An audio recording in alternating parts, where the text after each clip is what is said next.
15th of April, Saints at home to Welling United, as we mentioned, a 3-0 win. A win which actually, for the first time in 13 years, gives us a positive goal difference in the National League South. It went into negative with a 6-0 defeat at Welling, so yes, revenge. Is that right? Funny old game, wasn't it? 3-0 sounds convincing for an hour. Welling certainly gave as good as they got, and they had chances to win that game.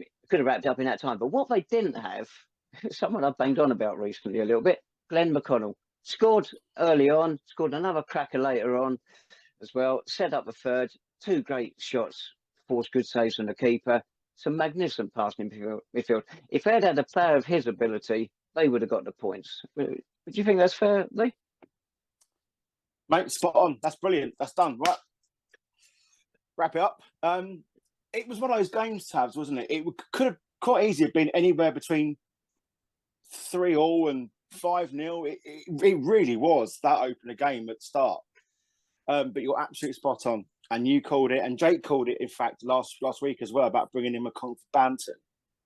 I was actually I bumped into a scout at the ground, and he said that he hadn't seen much of McConnell. We hadn't seen much of him, had we, in fairness, given his FA Cup exploits. And he would play McConnell over Banton in that number 10 role every day of the week from now on.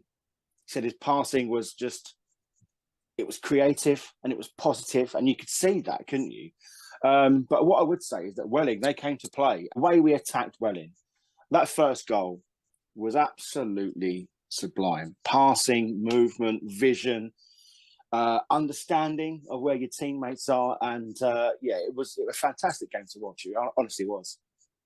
Glenn McConnell, he's come through football academies, which so many of the players have nowadays, and they're stereotyped. They've got a fantastic touch. They kill a ball far better than players used to, but they are programmed to go sideways or backwards, just keep possession. He isn't. Somehow they've let him become a proper footballer. He attacks, he opens defences up. And if Cambridge United let him carry on playing like that, they're going to have one terrific player. If they want him to concentrate on the defensive game, keep in possession like the other players, they will kill a good player. But it doesn't look like they're going to do that. He played like it at the Emirates when we saw him in the FA Youth Cup tie there against Arsenal.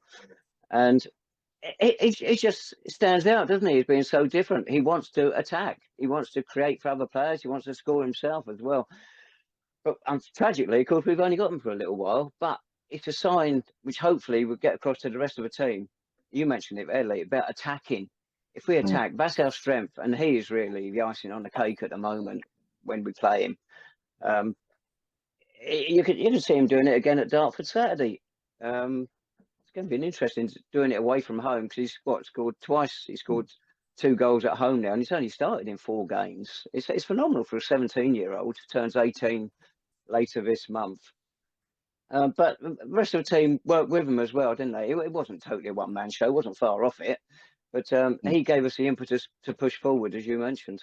And he's a sort of player, if you get a chance to see him, go and see him while you can. We only got one more home game. Hopefully he'll be fit and playing in that. Probably won't be with us next season. I think Cambridge United are getting a few inquiries about him now with what's going on. So you've got 2 chances to see him in our colours, plus the playoffs probably. But one more home game for certain. Take your chance and hopefully you turn it on. No pressure, Glenn. Get on with it.